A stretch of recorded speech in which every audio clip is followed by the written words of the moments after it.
Master stroke में आप सभी का बहुत बहुत स्वागत है। 11 अगस्त 1947 को मोहम्मद अली जिन्ना ने पाकिस्तान की संविधान सभा की बैठक में एक स्पीच दिया था। कहा था कि अखंड भारत का कोई भी कॉन्सेप्ट काम नहीं कर सकता था और इस तरह का आइडिया भयानक त्रासदी की तरफ ले जाता। जिन्ना ने आगे यह भी कहा कि बंटवारे को लेकर उनके विचार सही है या गलत है, इसका फैसला वक्त करेगा। आज जब ये बात मैं आपसे कह रही हूं मास्टर स्ट्रोक में, 75 साल इस बात को बीत चुके हैं। 75 साल बाद पाकिस्तान वक्त के उस नोक पर, उस मोड़ पर खड़ा है जहां फैसला हो चुका है। अफसोस जिन्ना ये देखने के लिए जिंदा नहीं है। उनके विचार कितने गलत थे ये देखने के लिए वो जिंदा नहीं है, क्योंकि जिस पाकिस्तान के लिए जिन्ना ने सरहद पर खूनी लकीरें खींची, वो पाकिस्तान अब खून के आंसू रो रहा है।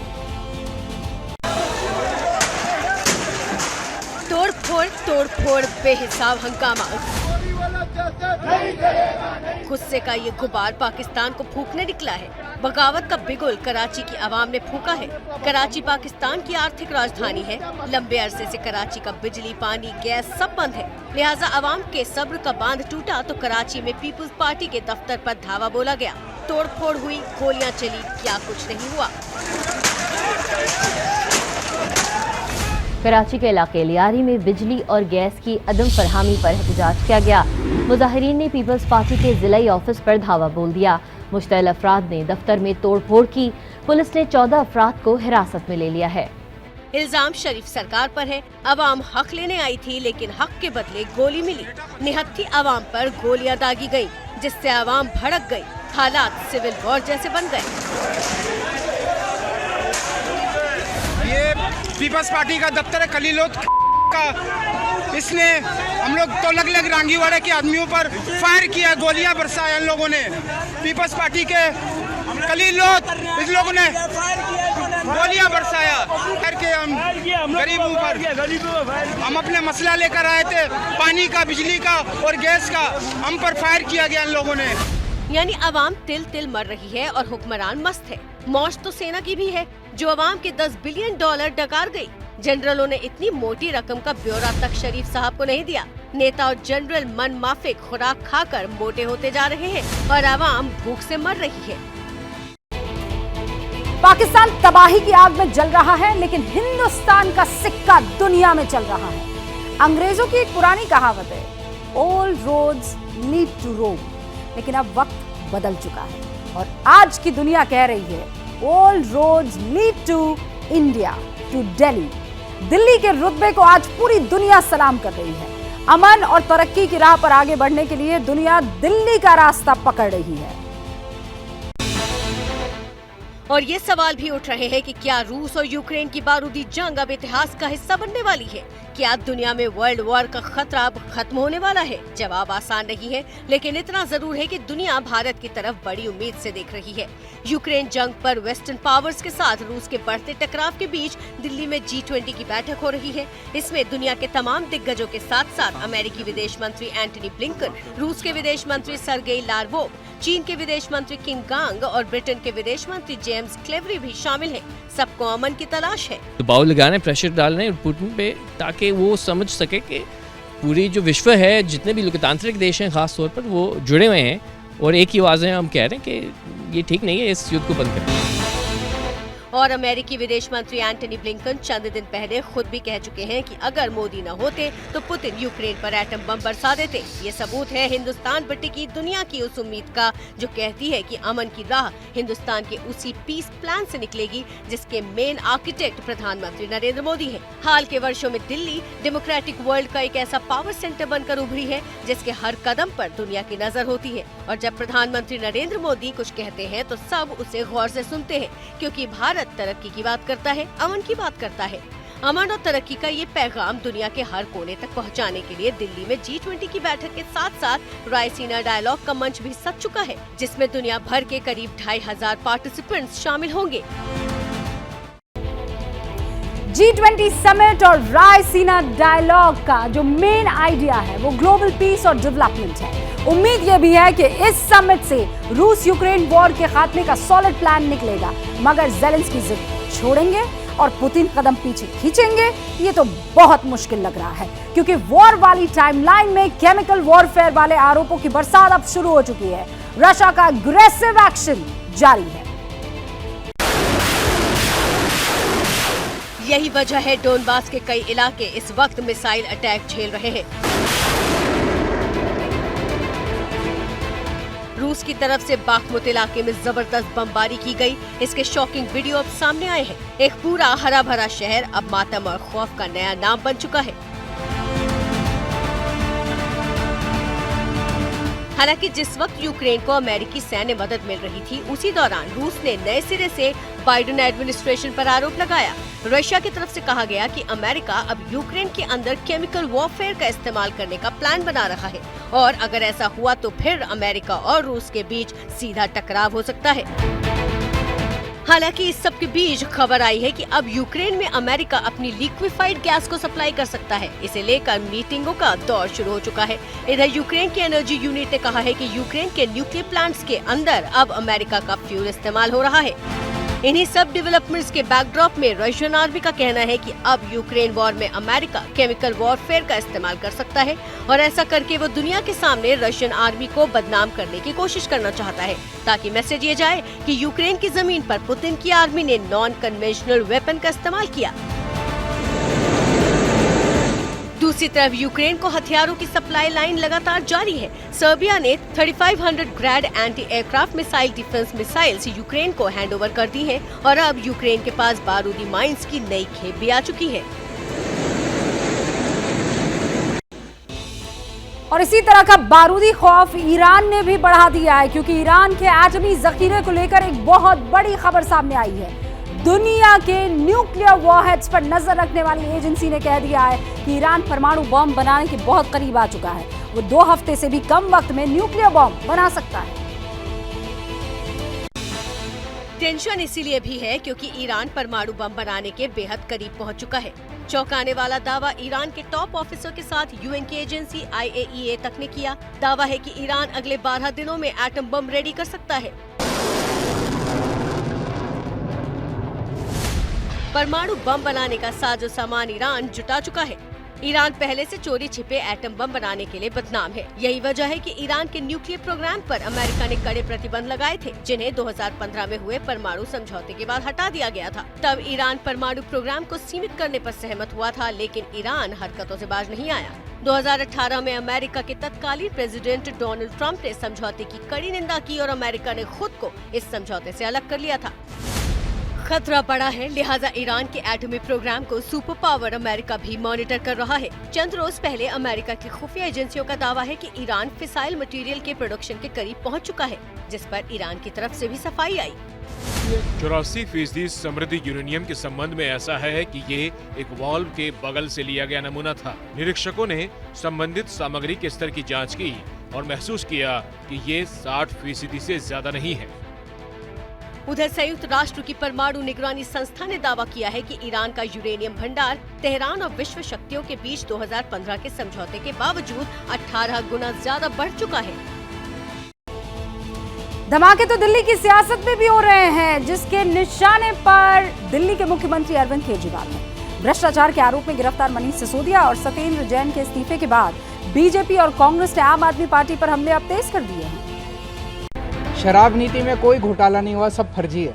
और खुद को कट्टर ईमानदार बताने वाले अरविंद केजरीवाल के खिलाफ बीजेपी और कांग्रेस के कार्यकर्ता सड़कों पर उतर गए। टोलियां अलग अलग थीं, लेकिन दोनों पार्टियों की मांग एक थी कि केजरीवाल इस्तीफा दे।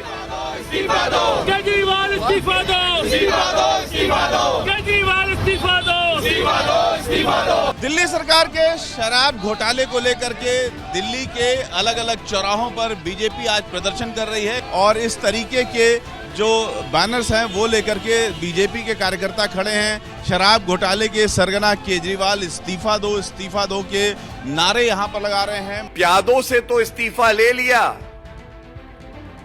लेकिन जिसने ये घोटाला करवाया, जिसके निर्देश पर ये घोटाला हुआ, अरविंद केजरीवाल, आप इस्तीफा कब देंगे? यहीं से जो है साफ हो गया था जब सीबीआई की जांच के डर से शराब नीति को वापस ले लिया गया और बचने के प्रयास किए गए तो हमें खुशी है कि वो भ्रष्टाचारियों के चेहरे बेनकाब हुए, कट्टर ईमानदार अपने आप को कहने वालों के मुखौटे उतर गए। प्रधानमंत्री जी ने केजरीवाल ने कांग्रेस को तो कुछ नहीं कहा, सीधे बीजेपी को निशाना बनाया। बोले हमारी बढ़त हजम नहीं हो रही है। जब से हम पंजाब जीते हैं इनसे बर्दाश्त नहीं हो रहा, तो मैं उनको कहना चाहता हूं, इन लोगों को, बीजेपी वालों को, आम आदमी पार्टी आंधी है, आंधी। अब ये किसी के रोके रुकने वाली नहीं है। केजरीवाल एक साथ 3 मोर्चों पर लड़ रहे हैं। एक तरफ भ्रष्टाचार के आरोपों का जवाब दे रहे हैं, दूसरी तरफ विधायकों और पार्षदों के साथ बैक टू बैक बैठक कर तेजी से फॉरवर्ड प्लानिंग कर रहे हैं। लगे हाथ सौरभ भारद्वाज और आतिशी मारलेना को मंत्री बनाने का ऐलान कर ये जताने की कोशिश भी कर रहे हैं कि उनके पास टैलेंट और विकल्प दोनों में से किसी की कमी नहीं है। जो अच्छा काम सिसोदिया जी और जैन साहब कर रहे थे, वो अच्छा काम अब ये दुगनी गति के साथ चलेगा। उधर पाकिस्तान में देखिए बिल्कुल उलट हो रहा है पूरा खेल। पाकिस्तान के पास ना तो मुल्क चलाने का टैलेंट है और ना ही अवाम के पास कोई विकल्प है। लिहाजा पाकिस्तान की बर्बादी वाली किताब के नए अध्याय लगातार सामने आ रहे हैं। अब तो हालात ऐसे बन चुके हैं कि पाकिस्तान की कई विदेशी कंपनियां अपना बोरिया बिस्तर समेटने में लग गई है। कंगाली में आटा गीला, ये कहावत अब के पाकिस्तान पर बिल्कुल सटीक बैठती है। पहले ही पाकिस्तान में नौकरियां नहीं है, ऊपर से जिन विदेशी कंपनियों ने पाकिस्तान में इन्वेस्टमेंट किया था, प्लांट्स लगाए थे, अब उन्होंने भी शटर डाउन करना शुरू कर दिया है। ऐसे हालात में पाकिस्तानियों के पास आंसू बहाने और हुक्मरानों को बद्दुआ देने के अलावा कुछ और बचा नहीं है। बहुत ज़्यादा महंगाई की वजह से सेल्स काफ़ी डाउन है। कंपनीज को जिस हिसाब से कंपनीज ग्रो कर रही थी, अब नहीं कर रही उस हिसाब से ग्रो। और जैसे एलसीज भी बंद थी पिछले कुछ अरसे में, हम लोग डिफ़ॉल्ट और ये सब चीज़ें और कर्ज़ों की तरफ मूव की हैं और ये ऐसे ही चलता रहेगा आगे भी। दुनिया को इल्म है कि पाकिस्तान का पूरा सिस्टम कर्ज की नाव पर टिका हुआ था, लेकिन अब इस कश्ती में इतने छेद हो चुके हैं कि जिन्ना का मुल्क हिचकोले खाने लगा। अब यंग जनरेशन और जिसका जुगाड़ लग रहा है वो पाकिस्तान से जिंदा भाग का नारा लगा रहा है। बिल्कुल ऐसे ही है, हर बंदे की सोच यही है, जिसको कहीं पे कोई अपॉर्चुनिटी मिल रही है, कोई पाकिस्तान से जिंदा भाग। बिल्कुल ऐसे ही है, पाकिस्तान से भागने की ही लोग सोच रहे हैं। और काफ़ी ज़्यादा, मैं मतलब कि खुद मेरा भाई है, वो चाह रहा है कि मैं यहाँ पे कुछ भी नहीं कर सकता, इतना डीमोटिवेट। फ्यूचर नहीं नजर आ रहा ना, फ्यूचर यंग जनरेशन को फ्यूचर नहीं नजर आएगा तो सर हम यहाँ पे कोई ग्रूम करेंगे ना। साउथ कोरिया की कई कंपनियों को पाकिस्तान में नुकसान हो रहा है। बात बोरिया बिस्तर समेटने तक पहुंच गई। किया, हुंडई और सैमसंग जैसी 25 कोरियाई कंपनियां पाकिस्तान में कारोबार करती हैं। ये कंपनियां पाकिस्तान के कई सेक्टर्स की बैकबोन बनी हुई हैं। लेकिन आलम यह है कि कंपनियों के कंटेनर्स कराची पोर्ट पर हैं, मगर पाकिस्तान के पास इन्हें रिसीव करने तक के डॉलर्स नहीं है। को सपोर्ट करें, अपनी इंडस्ट्री को फैसिलिटेट करें। अगर आपने तरक्की करनी है तो आपने इन हालात से बाहर आना, आपको खुददार बनना पड़ेगा। दुनिया की तरक्की का राज ये है ना, वो इंपोर्ट एक्सपोर्ट दोनों को बैलेंस रख के चलते हैं। हमारे पास बैलेंस नहीं है, हम सिर्फ इंपोर्ट करवाए जाते हैं। पाकिस्तान को उधार की सांसें मिल जाएं, उसके लिए शरीफ हर चौखट पर मत्था टेक रहे हैं, मगर उनके मंत्री ही डॉलर जमकर खर्च कर रहे हैं। पाकिस्तान की आवाम को पूरा यकीन है कि ये मुल्क मिट्टी में मिल जाएगा। इसकी तकदीर तो इसके वजूद में आने के साथ ही तय हो गई थी। और ऐसी ही कुछ बात आपको याद होगा, कुछ दिनों पहले योगी आदित्यनाथ भी खुलकर कह रहे थे। हालांकि इस वक्त योगी सरकार की प्रायोरिटी जो है वो उत्तर प्रदेश में अपराध और माफिया राज को जड़ से खत्म करने की है। और इसके ट्रेलर लगातार उत्तर प्रदेश के अलग अलग इलाकों से सामने आ भी रहे हैं। योगी राज में अपराधियों के साथ माफियाओं का आशियाना किस तरह मिट्टी में मिल रहा है, इन पर बुलडोजर कैसे चल रहा है, इसकी नई किस्त प्रयागराज से रिलीज हो गई। अतीक अहमद के करीबी जफर अहमद का घर मलबे में तब्दील हो गया। इसी घर में अतीक किराए पर रहा करता था।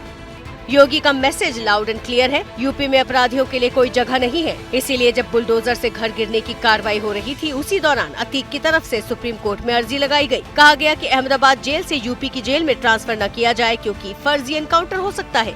और ऐसे में यदि गाड़ी अतीक अहमद की भी पलट जाएगी तो मुझे कोई आश्चर्य नहीं होगा। जब ये पकड़े जाए कहीं तो गाड़ी में बैठते समय ज्यादा हाय तौबा ना करें, नहीं तो ड्राइवर असंतुलित होकर डिस्टर्ब होकर कहीं गाड़ी पलट ना जाए। असल में उमेश पाल हत्याकांड के बाद योगी की पुलिस ताबड़तोड़ एक्शन में जुटी है। एक आरोपी का एनकाउंटर हो गया, सदाकत नाम का दूसरा आरोपी पकड़ा गया। इसी आरोपी की फोटो अखिलेश यादव के साथ सुर्खियां बनी, जिस पर योगी ने तीखा अटैक किया। हाथ मिला रहे हैं, पीछे आपकी पार्टी का सिंबल लगा हुआ है और तब भी आप उससे मुंह मोड़ने का प्रयास कर रहे हैं।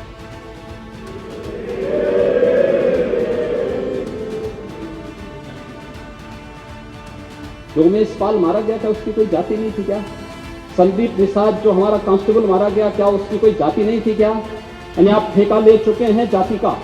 आपको बता दें कि 24 फरवरी को प्रयागराज में राजू पाल हत्याकांड के आखिरी गवाह उमेश पाल की गोली मारकर हत्या कर दी गई थी। इसमें 13 शूटर शामिल थे, 6 गोली चला रहे थे जबकि 7 बैकअप में थे। हत्या की साजिश मुस्लिम हॉस्टल में रची गई थी। आरोपी के खुलासे के मुताबिक साजिश में अहम रोल अहमदाबाद के साबरमती जेल में बंद अतीक अहमद और उसके भाई अशरफ का था।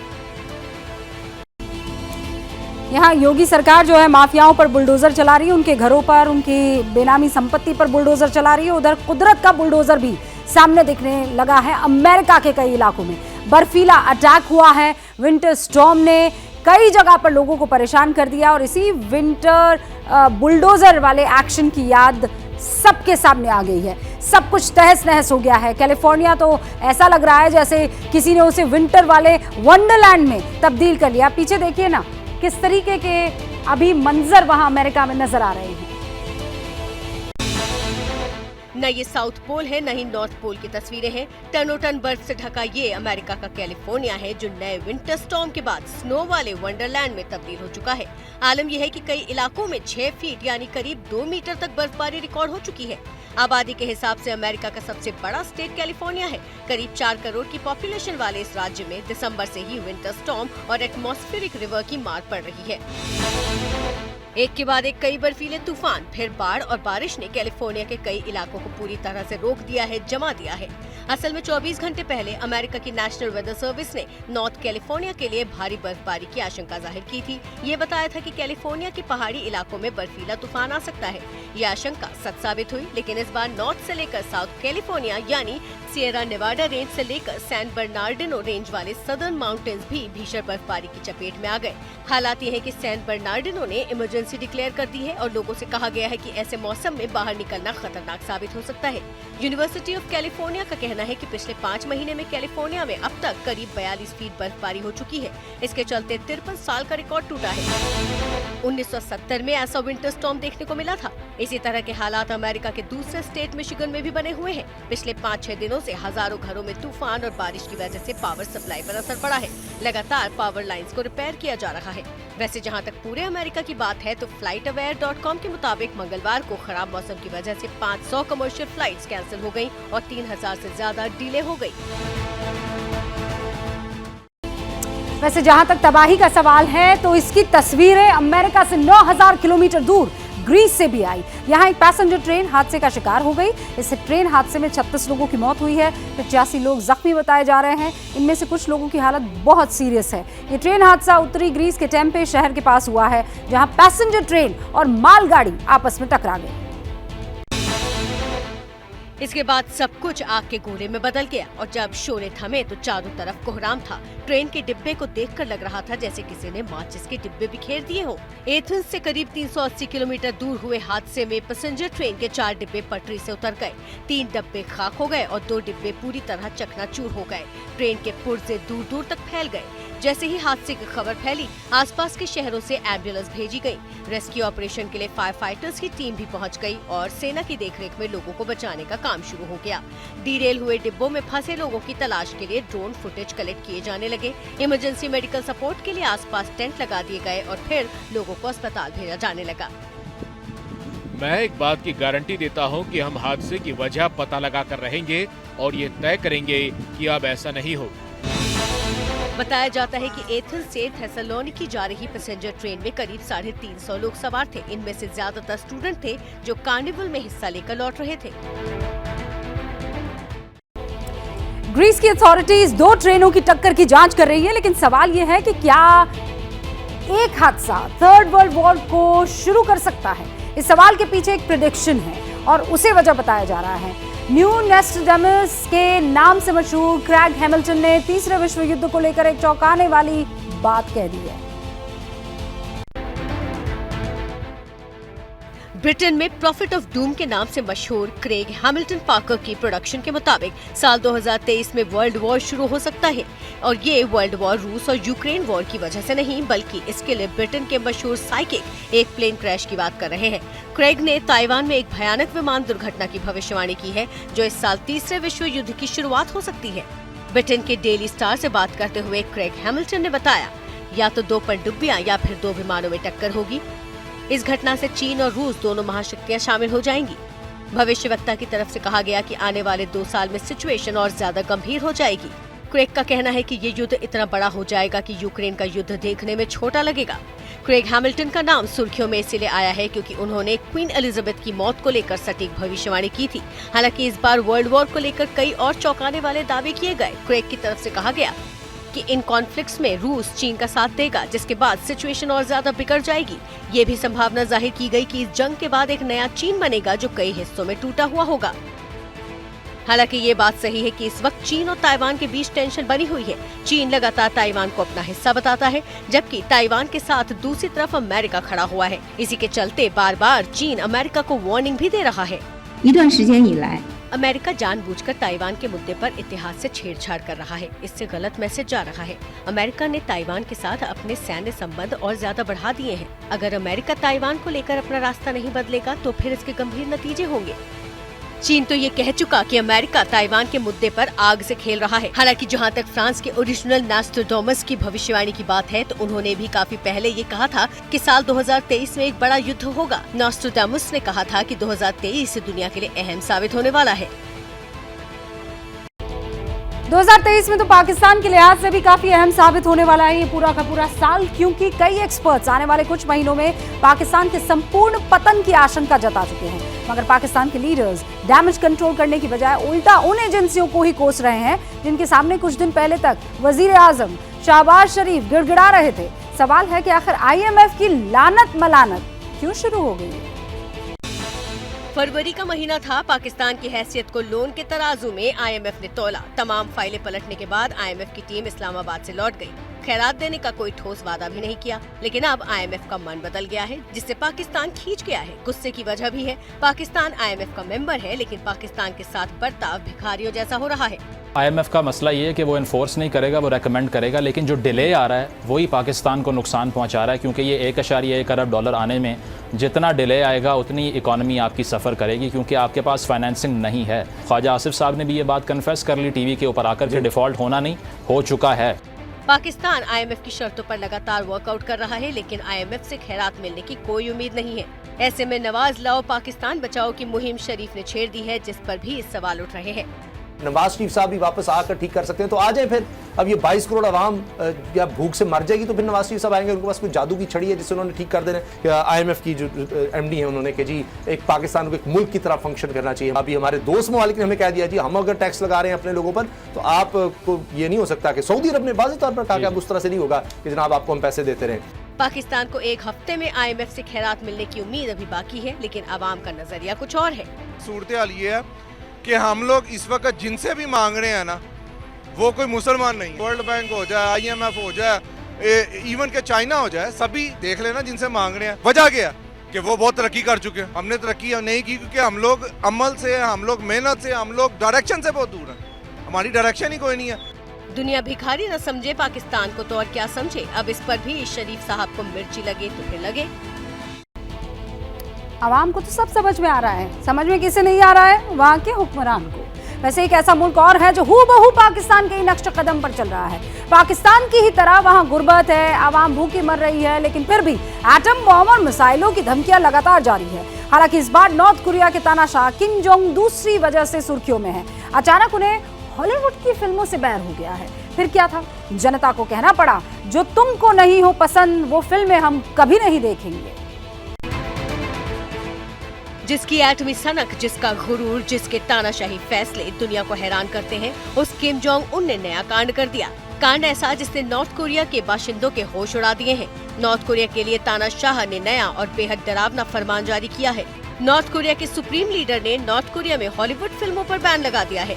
नॉर्थ कोरिया में हॉलीवुड फिल्में देखना अब अपराध होगा। बच्चों ने फॉरेन शो देखे तो पेरेंट्स को जेल जाना होगा। किम के फरमान से पूरा मुल्क ऐसे ही खौफ नहीं खा रहा। मॉनिटरिंग के लिए स्पेशल टीमें बनाई गई हैं, जो लोगों के घरों पर नजर रखेंगी। अगर किसी घर में बच्चे या नौजवान हॉलीवुड मूवीज या वेब सीरीज देखते पकड़े गए तो उनके पेरेंट्स को 6 महीने के लिए लेबर कैंप भेजा जाएगा, जहां उनसे सख्त मजदूरी कराई जाएगी। बार बार कानून तोड़ने पर बच्चों तक को 5 साल की सजा दी जाएगी। नॉर्थ कोरिया में पहले ये कानून इतना कड़ा नहीं था। पहले सिर्फ बच्चों के पेरेंट्स को वार्निंग देकर छोड़ दिया जाता था, लेकिन नए कानून में पहली बार अपराध करने पर बच्चे और माँ बाप के खिलाफ सख्त कदम उठाए जाएंगे। इससे पहले 6 दिसंबर 2022 में किम के ऑर्डर पर हाई स्कूल में पढ़ने वाले 2 बच्चों को सजाए मौत दी गई थी। रिपोर्ट में दावा किया गया था कि दोनों स्टूडेंट्स की उम्र 15 से 16 साल की थी, जिन्हें सरेआम भीड़ के सामने गोली मार दी गई थी। दरअसल नॉर्थ कोरिया और साउथ कोरिया के बीच तनातनी रहती है। इसके चलते नॉर्थ कोरिया के लोग साउथ कोरिया में बने शो और फिल्में नहीं देख सकते हैं।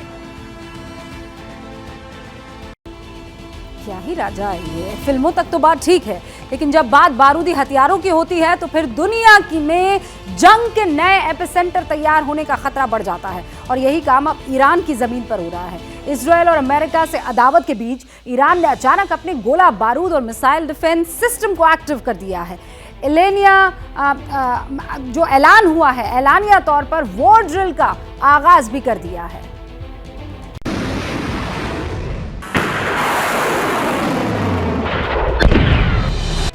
बारूदी आग उगलती मिसाइलें, एक से एक विध्वंसक हथियार। ईरान ने जब बारूदी ताकत की नुमाइश की तो दुनिया कांप उठी। बारूदी बेसात का ट्रेलर तेहरान से रिलीज हुआ। दुश्मनों को ताकत और हैसियत समझाने के लिए ईरान मैदान जंग में उतरा। ईरान की मेगा वॉर ड्रिल का फर्स्ट लुक देखकर दुनिया दहशत में। ईरान की आर्म्ड फोर्सेस बैटलफील्ड में उतर चुकी है। मुल्क के संवेदनशील इलाकों की सिक्योरिटी के लिए ईरान ने एयर डिफेंस वॉर एक्सरसाइज का आगाज किया। वॉर ड्रिल में ईरानी फोर्सेस और इस्लामिक रिवोल्यूशनरी गार्ड्स कॉर्प्स ने मुडाफियन अस्मान ए वेलायत 1401 ड्रिल में हिस्सा लिया, जो ईरान के एयर स्पेस के 2/3 हिस्से में। वॉर ड्रिल में 100 से ज्यादा विमान शामिल हुए। इस वॉर ड्रिल के जरिए ईरान ने दुश्मनों के परमाणु अड्डों पर हमले करने की प्रैक्टिस की। साथ ही एयर डिफेंस सिस्टम के जरिए दुश्मनों की मिसाइलों को मिट्टी में मिलाने का अभ्यास किया गया।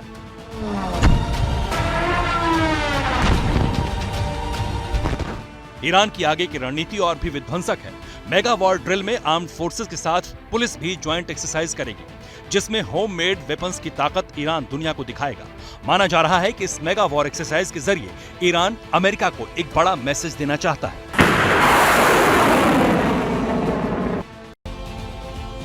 ईरान की हरकतें दुनिया में टकराव का दायरा बढ़ा रही है, यानी अमन, चैन और मोहब्बत पर नफरत हावी हो सकती है और इसका बैगेज काफी ज्यादा होता है। वैसे जहां तक बैगेज का सवाल है तो लैटिन अमेरिकी देश पेरू में एक शख्स के बैगेज की दुनिया भर में चर्चा हो रही है। ऐसा इसलिए क्योंकि ये शख्स 800 साल पुरानी अपनी स्पिरिचुअल गर्लफ्रेंड को पीठ पर लाद कर घूमता रहा और उसे जरा भी डर नहीं लगा। 800 साल पुरानी गर्लफ्रेंड की बात सच में हैरान करती है। और पेरू के लोगों ने जब जूलियो सेजर नाम के इस आदमी की गर्लफ्रेंड को देखा तो उनकी हैरानी में डर का भी घालमेल हो गया, क्योंकि जूलियो की गर्लफ्रेंड कोई लड़की नहीं है, 800 साल पुरानी मम्मी है जिसे वो अपनी पीठ पर लेकर घूमता रहता था। एक दिन पुलिस ने शक के आधार पर उसका कूलिंग बैग खुलवाया तो उसमें से मम्मी निकली। जूलियो ने पुलिस वालों को बताया कि ये मम्मी उसकी स्पिरिचुअल गर्लफ्रेंड जिसका नाम जोनेता है। जूलियो ने यह भी दावा किया कि ये मम्मी पिछले 30 साल से उसके परिवार के पास है। घर वालों ने इसे म्यूजियम को दान करने की कोशिश की थी, लेकिन सफलता नहीं मिली। इस बीच उसे मम्मी से प्यार हो गया। जूलियो रात में इसी मम्मी के साथ सोता भी है।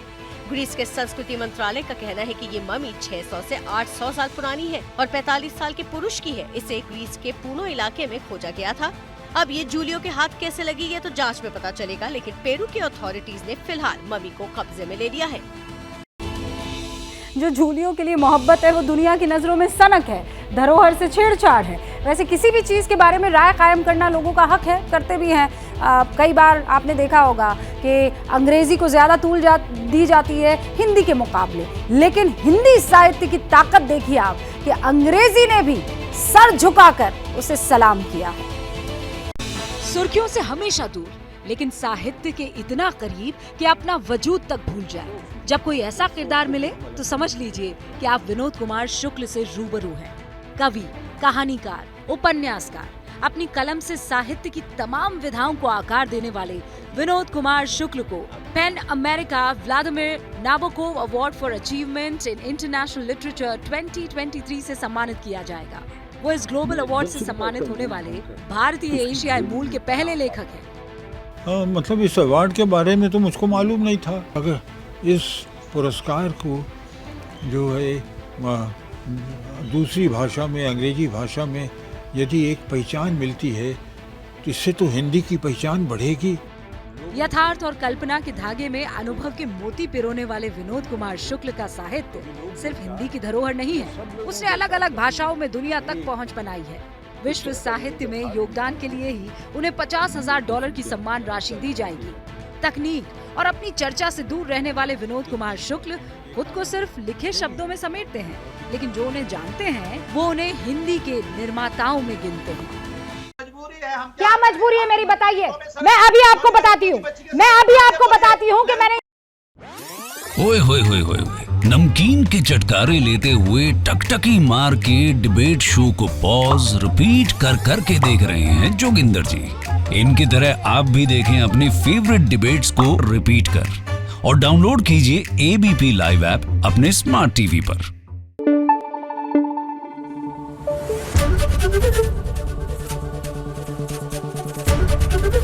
एबीपी न्यूज आपको रखे आगे।